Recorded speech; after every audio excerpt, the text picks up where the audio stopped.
Good evening, students. Let's start the first one. The first word is accost. It is basically verb. When you approach someone and address boldly or aggressively, then we can use this one, accost. Let's check the first meaning is accost somebody, to go up to somebody and speak to them, especially in a way that is rude or frightening. The second meaning is to go up to or stop and speak to someone in a threatening way.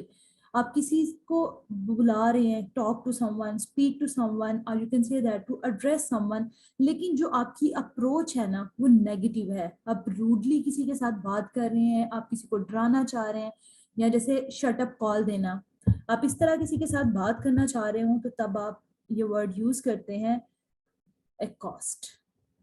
Sentences हैं इसके हमारे पास. She was accosted in the street by a complete stranger. रास्ते में जाते हुए किसी ने आपको रूडली, किसी ने आपके साथ बात की, अचानक से मुखातिब करना, आपके साथ रोकना, आपसे बात करना, स्पेशली आपको डराने के लिए, आपकी टेंशन को कैप्चर करने के लिए, नेगेटिवली ग्रैब करना someone. The second is I am usually accosted by beggars and drunks as I walk to the station. Synonyms are to address someone, to speak someone or challenge, talk to someone, address, take aside, approach someone, stop, halt. एक हमने previous words में discuss किया था halt, किसी को रोकना, confront करना, किसी को catch up करना. इसके अलावा grab, ये भी आप grab, grab, ये भी use कर सकते हैं. इसका synonym antonyms है हमारे पास, किसी को ignore करना, pleasant, ignorant में आप इसको use कर सकते हैं. The next one is adamant. It is basically adjective. It means refusing to be persuaded or to change one's mind. ये word हम mostly use करते हैं adamant. इसका मतलब होता है कि ये आप speaking के cue card में काफी जगहों पे use कर सकते हैं. जब आप एक चीज पे, जैसे कहते हैं ना, unshakable हो जाना, अपनी जगह से हटना नहीं है, immovable होना, inflexible. आप फ्लेक्सिबल नहीं होते, किसी दूसरे की बात नहीं मानते. जैसे हमने एक वर्ड डिस्कस किया था आर्टलेस, क्रेजुलस, ये जो इनोसेंट लोग होते हैं उनके लिए. मैं थोड़ा सा स्पेलिंग्स लिख देती हूँ, अपने पास सेव कर लीजिएगा. कुछ लोग हमारे पास इनोसेंट होते हैं, उनके लिए हम यूज करते हैं आर्टलेस, क्रेजुलस, नाइव, इनोसेंट.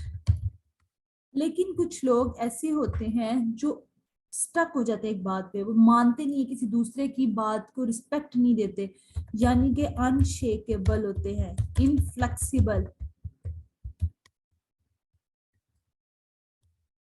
या आप कह सकते हैं स्टेडफास्ट. ये भी हमने प्रीवियस वर्ड्स में डिस्कस किया था. स्टेडफास्ट हो जाना, साबित कदम हो जाना किसी चीज पे, आप कंसिस्टेंट रहते हैं, परसिस्टेंट रहना, स्टबन, ये भी आप यूज कर सकते हैं. इसके अलावा रिजिड, ये भी एक सिनोनिम है हमारे पास, ये भी आप यूज कर सकते हैं इसका रिप्लेसमेंट में.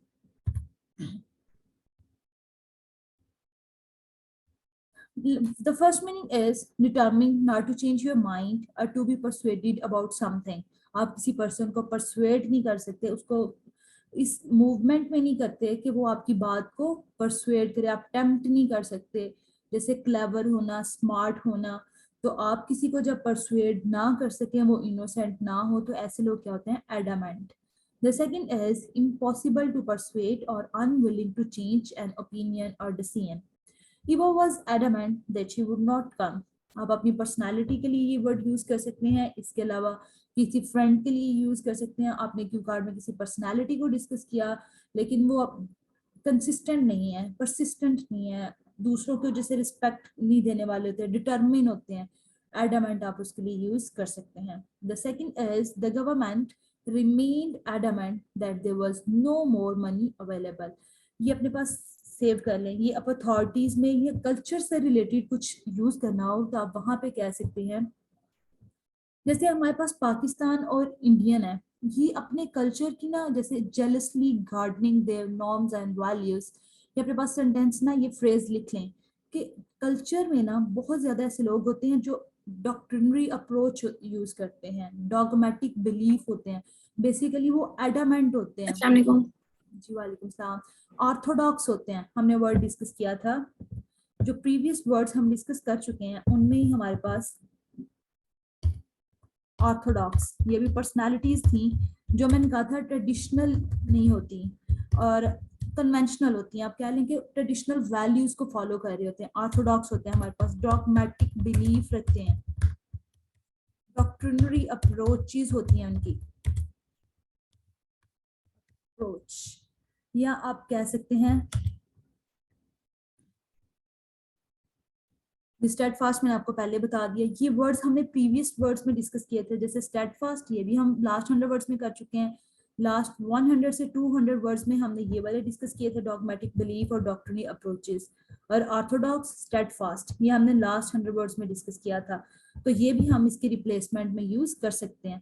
तो इस तरह ये सारे वर्ड्स जो हैं बेसिकली ये आप कल्चर से रिलेटेड, लैंग्वेज, नॉर्म्स, वैल्यूज, इन पे कोई ऐसे लिखना पड़े, अथॉरिटीज की बात करना चाहें तो वहां पे आप कह सकते हैं, आप इसको कल्चर से रेलिवेंट यूज कर सकते हैं कि पाकिस्तानी और इंडियन कल्चर में मोस्टली लोग जो है या डेवलपिंग इकोनॉमीज में लोग एडमेंट होते हैं, वो बेसिकली अपनी वैल्यूज को जेलसली गार्डनिंग करते हैं, वो दूसरी वैल्यूज को जल्दी एक्सेप्ट नहीं करते, वो डिटर्मिन होते हैं, वो अनरियलिस्टिक होते हैं।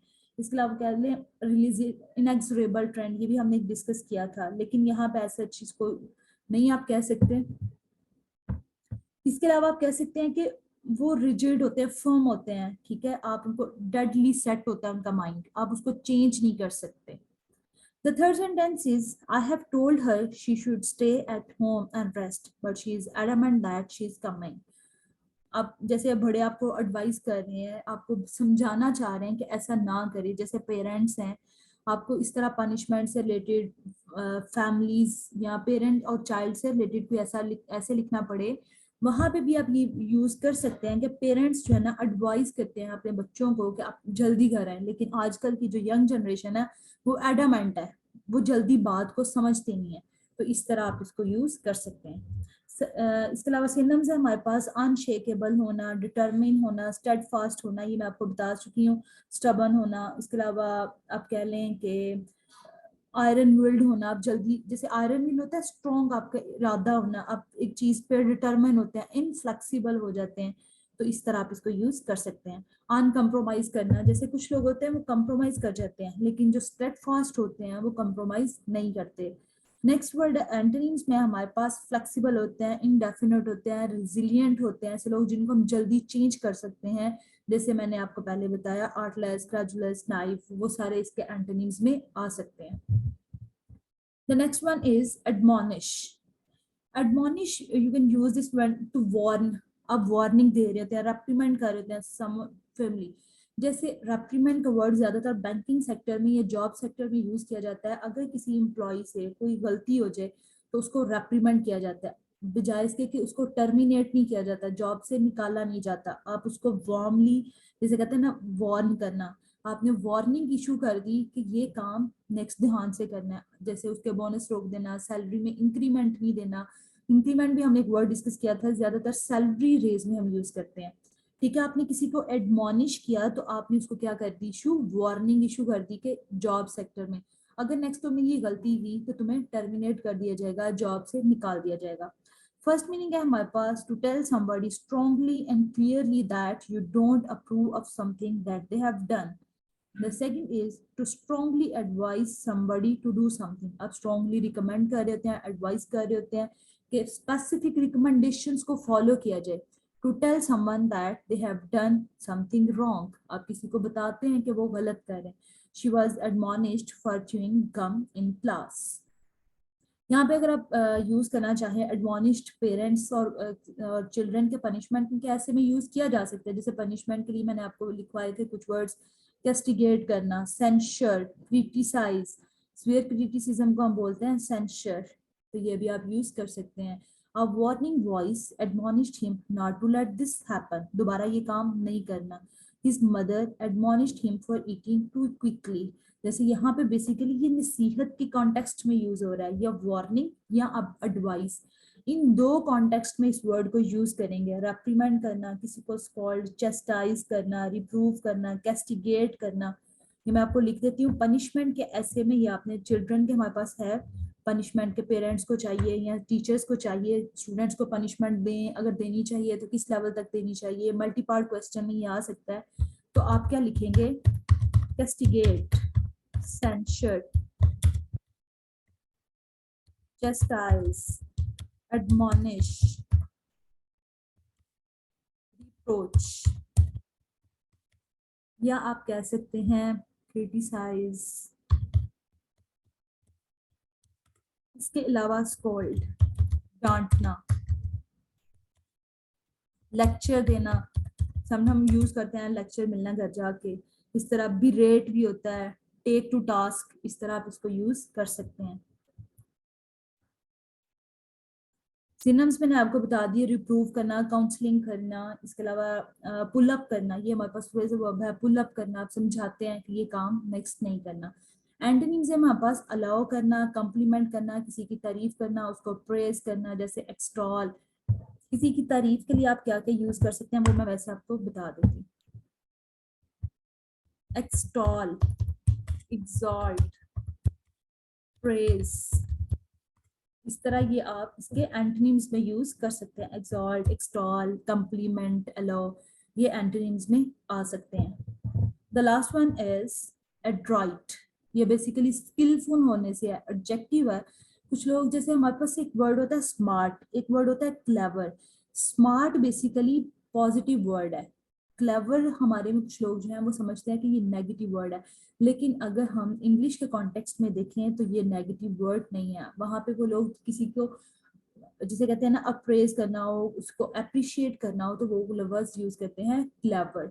The second is very skillful and quick in the way you think or move. Sentences are police sent an adroit negotiator in hostage situation.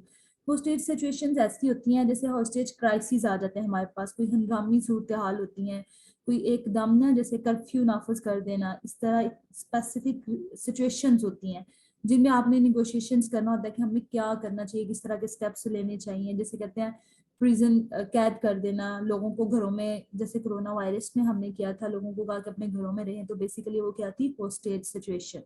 ये आप यूज कर सकते हैं होस्टेज सिचुएशन। अगर आपसे कोई स्पेसिफिक सिचुएशंस की बात की जाए कि आप कोई ऐसी सिचुएशन के बारे में क्यू कार्ड में डिस्कस करें कि जब आप अकेले हों, आपको बड़ी मुश्किल फेस करनी पड़े, तो आपने क्या किया, वहां पे आप ये कह सकते हैं hostage situation which I face in my life, वहां पे ये बात की जा सकती है।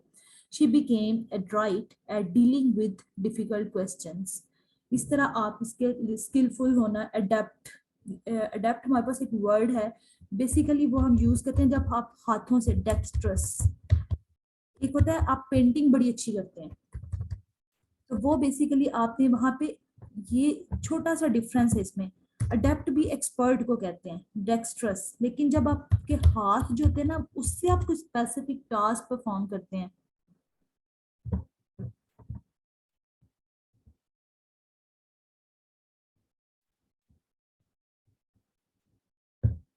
जब आप उससे कोई टास्क परफॉर्म कर रहे थे, अडेप्ट, डेक्स्ट्रस, स्किलफुल, तो वहां पे आप इस वर्ड को यूज कर सकते हैं,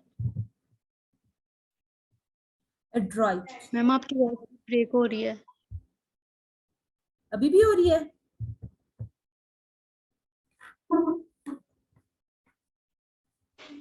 अब ठीक है, लेकिन मैम बीच में हो जाती है ब्रेक बहुत। ओके, डेक्स्ट्रस का मैं बता रही थी कि आप अगर आपके हैंड स्किलफुल होना, यानी कि आप कनिंग हैं, आर्टफुल हैं, तो आप वहां पे ये वर्ड यूज कर सकते हैं। स्किलफुल होना, प्रोफिशेंट होना, brilliant, bright, quick thinking.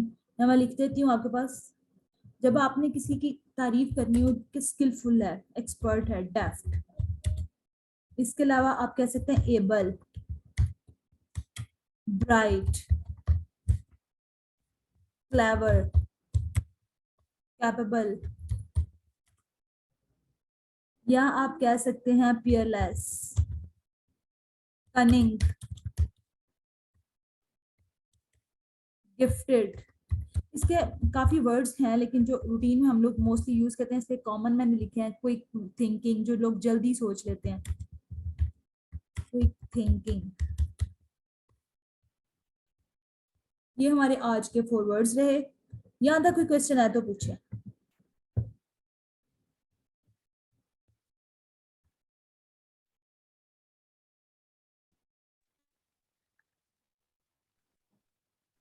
Ma'am, I can't hear you. मजबिन क्या कह रही हैं आप?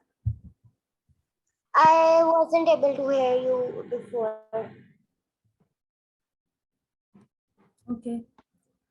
It's not yet clear. I mean, I can hear you, but your voice is cracking.